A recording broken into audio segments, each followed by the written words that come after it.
Welcome back once again. आज हम अपने इस वीडियो में करेंगे class 9th English Kaveri book का चैप्टर 2 द पॉट मेकर का पार्ट 2। इस वीडियो में हम इसका पार्ट 2 करेंगे और पार्ट 1 का लिंक और सोल्यूशन का लिंक आपको डिस्क्रिप्शन में मिलेगा, तो आप वहाँ से देख सकते हैं। तो चलिए वीडियो स्टार्ट करते हैं। पार्ट 2। द फॉलोइंग ईयर, अगले साल, Arenela took Sentila to the river bank where the grey and red clay was found. Arenela अपनी बेटी सेंटिला को नदी किनारे ले गई जहाँ पर धूसरी यानी ग्रे और रेड लाल मिट्टी मिलती थी, जिससे कि मिट्टी के बर्तन बनाए जाते थे। She taught Sentila how to dig the clay with a dao. और डाउ होता है एक प्रकार का इंस्ट्रूमेंट, खुदाई के लिए इस्तेमाल किया जाता है। तो फिर उसने वहाँ पर सेंटिला को सिखाया कि डाव की मदद से कैसे मिट्टी को खोदा जाता है। Load it on to her carrying basket, और फिर उसे किस प्रकार से उस टोकरी में भरा जाता है। And soak it in the trough in the work shed before stuffing it into the bamboo cylinder in the right proportion to pound it. और फिर उसके बाद किस प्रकार से जहाँ पर काम ये सारा होता है, जिसे कार्यशाला कहते हैं, उसकी शेड में बने टब यानी नांद में भिगोया जाता है और फिर सही रेशियो में उसे बांस के बेलन यानी बम्बो सिलेंडर में भरकर कुटाई की जाती है। Sentila was a quick learner and turn the clay into malleable dough.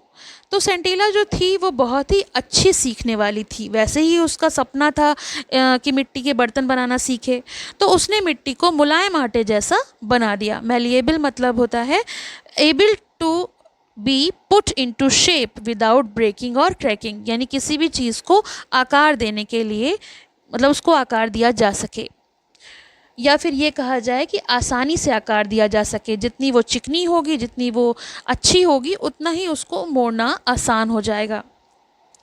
But when she tried her hand at the shaping of the lump into a pot, she could not even hold the lump of dough properly. लेकिन जब उसने उस मिट्टी के dough को घड़े का आकार देने की कोशिश की तो वह उसे ठीक से पकड़ भी नहीं सकी। The mother simply set in a corner and watch the girl try again and again. तो उसकी माँ वहीं एक कोने में बैठी रही और लड़की को बार बार कोशिश करते हुए देखती रही। While Sentila hung her head in shame and frustration. अब जब उसको बार बार कोशिश करने पर नाकामयाबी हासिल हुई तो लड़की ने अपना सर शर्म और निराशा से झुका लिया और वो वहीं खड़ी रही। Arenela took over the job and transform the lump into a beautiful pot. Arenela ने काम अपने हाथों में ले लिया और उस डो को एक सुंदर घड़े में बदल दिया। This session continued for almost a year, but Sentila was unable to learn anything from her mother. ये अभ्यास लगभग 1 साल तक चलता रहा, लेकिन सेंटिला अपनी माँ से कुछ भी नहीं सीख सकी। The next year, when Scintilla matured, according to custom, she was sent to stay for some nights in one of the girls' dormitories, supervised by a kind, middle-aged widow whom the girls called Onula or Auntie. Dormitories मतलब होता है hostel, एक ऐसी जगह, एक ऐसा बड़ा कमरा जहाँ पर कई सारे बेड लगे होते हैं, जैसे हॉस्टल में होते हैं। तो अगले साल जब सेंटिला बड़ी हुई तो रीति रिवाज के अनुसार उसे कुछ रातों के लिए लड़कियों के हॉस्टल में भेजा गया, जिसकी देखभाल एक दयालु और मध्य आयु वाली विधवा औरत करती थी, जिसे लड़की ओनुला या फिर आंटी कहती थीं। तो जो लड़कियां थीं वो उन्हें ओनुला कहकर पुकारती थीं। She had heard of the discord in Scintilla's family and resolved to help the girl in every possible way. तो उन्होंने सेंटिला के परिवार के झगड़ों के बारे में सुन रखा था और उन्होंने हर संभव तरीके से उस लड़की की मदद करने का निश्चय किया। One evening, when everyone except Scintilla went to attend the musical evening, Onula saw her taking out some clay and the implements from her basket quietly. एक शाम जब सेंटिला को छोड़कर बाकी सारी लड़कियां संगीत समारोह में गए हुए थे, सभी लोग संगीत समारोह में गए हुए थे, तो ओनुला ने देखा कि वह चुपचाप अपनी टोकरी से कुछ मिट्टी और औजार निकाल रही है। She watched Sentila's clumsy efforts to make a pot and noticed that Scintilla was too tense.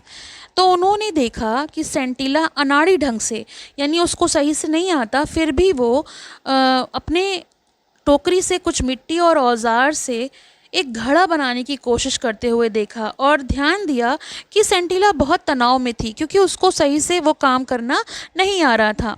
As a result the clay seemed unable और unwilling to yield the right shape. और नतीजा ये हुआ कि मिट्टी सही आकार लेने में अनेबल यानी असमर्थ थी और बिल्कुल भी नहीं लग रहा था कि वो उसको सही आकार दे पाएगी. When Scintilla wearily let the misshaped lump fall flat on the ground, Onula went to her and said, "Don't worry, little one, I shall teach you how to make a perfect pot." तो जब सेंटिला ने थक कर उस बेढंगे dough को यानी जो ढिम्मर था उसको ज़मीन पर गिरा दिया तो अनुला उसके पास आई और बोली, चिंता मत करो बच्ची, मैं तुम्हें एकदम सही घड़ा बनाना सिखाऊंगी. Scintilla watched in amazement as Onula fashioned a beautiful pot and asked her to try again. Scintilla जो थी वो उन्हें आश्चर्य से देखती रही जब ओनुला ने एक सुंदर घड़ा बनाया और उसे फिर दोबारा कोशिश करने को कहा. Scintilla took another lump of clay and with a confidence she had never felt before started the process all over again following the instruction she had just received.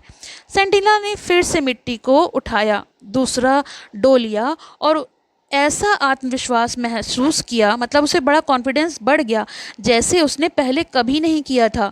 फिर से पूरा काम नए सिरे से शुरू किया और उसने भी एक सुंदर घड़ा बना लिया. She created a beautiful pot. When it was done she sat there admiring her work but Onula said, the mouth of the pot is all wrong. तो जब उसने अपना काम पूरा कर लिया और वो घड़ा बन गया तो वो बैठकर अपने काम को निहारने लगी. उसको इतना अच्छा लग रहा था कि उसने एक घड़ा तैयार किया था. लेकिन ओनुला बोली, घड़े का मुंह बिल्कुल भी सही नहीं है, यानी ज़्यादा खुश होने की ज़रूरत नहीं है. Scintilla looked at Onula in frustration, who smiled and said, "When you work with your mother next time, watch her carefully when she is shaping the mouth of the pot." और जब उन्होंने उसको टोका कि इस घड़े का मुंह जो है वो बिल्कुल भी सही नहीं बना है तो सेंटिला ने निराशा से ओनुला की ओर देखा. वह मुस्कुराई और बोली, अगली बार जब तुम अपनी माँ के साथ काम करो तो ध्यान से देखना कि वो घड़े का मुंह कैसे बनाती हैं. You are quick learner and you will do well.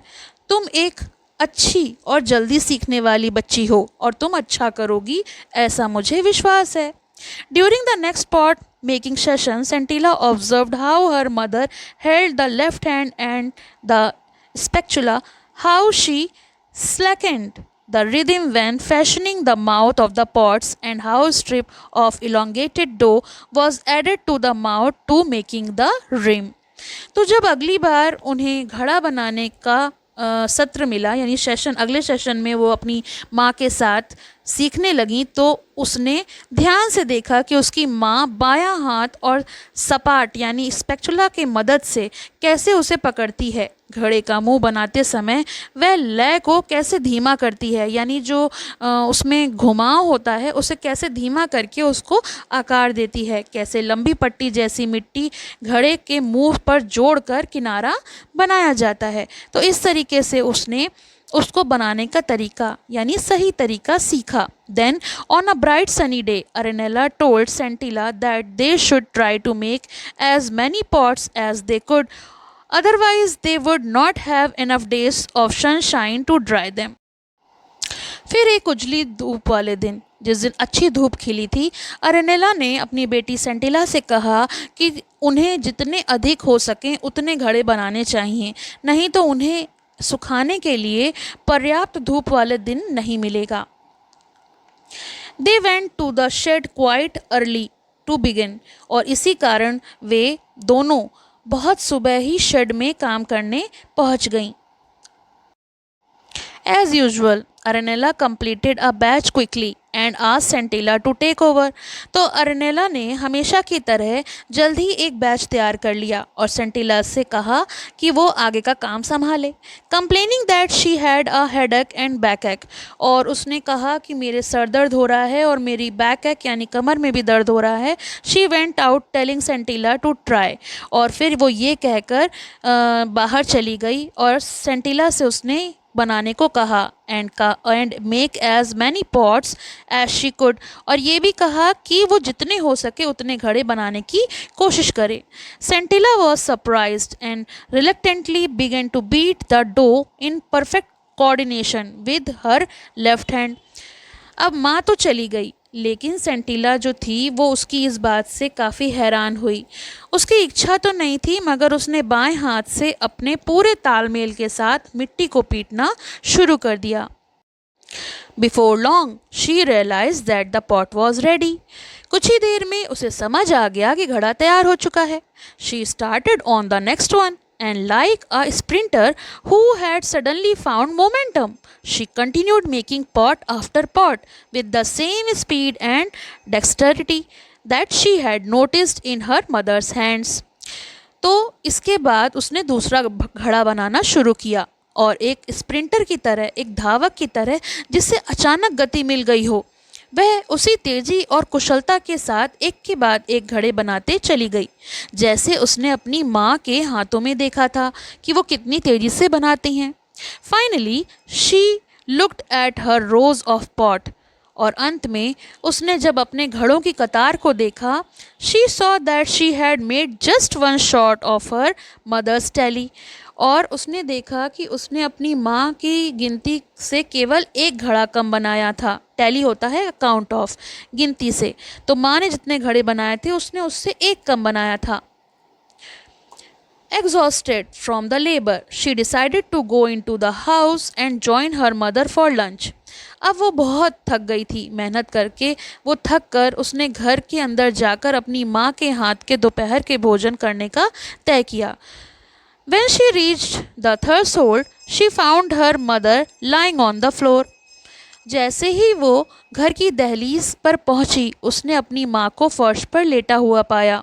She was not breathing. Scintilla ran towards the common area in the village for help. वो सांस नहीं ले रही थीं और इसीलिए वो अपने गांव की तरफ भागी मदद के लिए, जो भी सामूहिक स्थान की ओर दौड़ी जहां से उसे मदद मिल सके. The villagers raced to the house and sent for Mesoba. गांव वाले दौड़कर घर पहुंचे. मैसोबा को भी बुलाने भेजा. मैसोबा यानी उसका पति. When Arenella's body was being carried out of the house the next morning, Scintilla ran after it, shouting, "Mother, I did not wish it to happen this way. It simply came to me." अगली सुबह जब अर्नेला का शरीर को घर से बाहर ले जाया जा रहा था, सेंटिला उसके पीछे दौड़ी और चिल्लाई, "माँ, मैं नहीं चाहती थी कि ये इस तरह हो. ये तो बस अपने आप मुझ में आ गया. Please forgive me. मुझे माफ़ कर दीजिए." Those who heard her did not understand what she meant except for Onula. जो भी लोग वहाँ उसकी बातें सुन रहे थे वे उसका मतलब नहीं समझ सके सिवाय ओनुला के. ओनुला ने उसकी बात को समझ लिया. She intuitively sensed that something momentous had happened. और वो तुरंत समझ गई. सहज रूप से उन्होंने महसूस किया कि यहाँ पर जो भी हुआ है वो क्या हुआ है, यानी जो भी कुछ घटा है वो काफ़ी महत्वपूर्ण है. On her way back, Onula noticed that the door to the work shed was slightly ajar. और ओनुला ने देखा कि कार्यशाला का शेड का दरवाज़ा थोड़ा सा खुला हुआ था. Out of curiosity, उनको जिज्ञासा हुई. She stepped inside and abruptly stopped in her tracks. और वो जब कुछ उन्हें अजीब सा महसूस हुआ, उनको थोड़ा सा शक हुआ, तो वो अंदर गईं और अचानक वहीं पर रुक गईं. Two neat rows of newly made pots stood side by side. वहाँ पर नई बनी घड़ों की दो साफ सुथरी कतारें साथ साथ रखी थीं. She could find nothing to tell one batch from the other. वो नहीं पहचान सकी कि कौन सा घड़ा किस खेप का है, यानी कौन सी कतारें किसके द्वारा बनाई गई हैं। She was sure that it was not the handy work of one person alone, और वो इस बात से बिल्कुल निश्चित थी, उनको बिल्कुल पता था, पूरा विश्वास था कि ये केवल किसी एक व्यक्ति का काम नहीं था। Onula stood there for a long time, as if trying to absorb a new phenomena. Onula वहीं लंबे समय तक खड़ी रहीं, मानो किसी नई और अनोखी घटना को समझने की कोशिश कर रही हों। Slowly she walked away from this place of wonder, as she considered it to be, because she believed that she had just witnessed a profound revelation in the two batches of still moist pots standing side by side in perfect symmetry inside the shed. धीरे धीरे वह उस आश्चर्य भरी जगह से चली गई, क्योंकि उसके अनुसार वह एक चमत्कारी स्थान था। उसे विश्वास था कि उसने अभी अभी शेड के भीतर एक गहरे रहस्यमय मतलब एक रहस्य को देखा है। रहस्य क्या था? दोनों जो बैच थे वो अभी नम घड़े थे, अभी वो गीले ही थे और पूर्ण समरूपता में साथ साथ रखे हुए थे, यानी किसी भी घड़े में कोई भी त्रुटि नहीं थी, वो एक रूप से बने हुए थे। A new pot maker was born, और अब वो समझ चुकी थी कि एक नई घड़ा बनाने वाली कुम्हारिन का जन्म हो चुका था, यानी सेंटिला ने बिल्कुल माँ की तरह परफेक्ट पॉट्स तैयार कर लिए थे। तो ये तो हो गया इस चैप्टर का एक्सप्लेनेशन। इसके पार्ट 1 का लिंक आपको डिस्क्रिप्शन में मिलेगा और इसके क्वेश्चन आंसर्स का लिंक भी आपको डिस्क्रिप्शन में मिल जाएगा। आई होप आपको ये चैप्टर समझ में आया हो। पसंद आए तो लाइक करें, शेयर करें, चैनल को सब्सक्राइब कर लें और बेल आइकन को प्रेस करना ना भूलें, जिससे कि आपको आने वाले न्यू वीडियोज़ के अपडेट्स मिल सकें। Thank you for watching. Have a nice day. पसंद आया हो तो लाइक करें, शेयर करें और चैनल को सब्सक्राइब करें।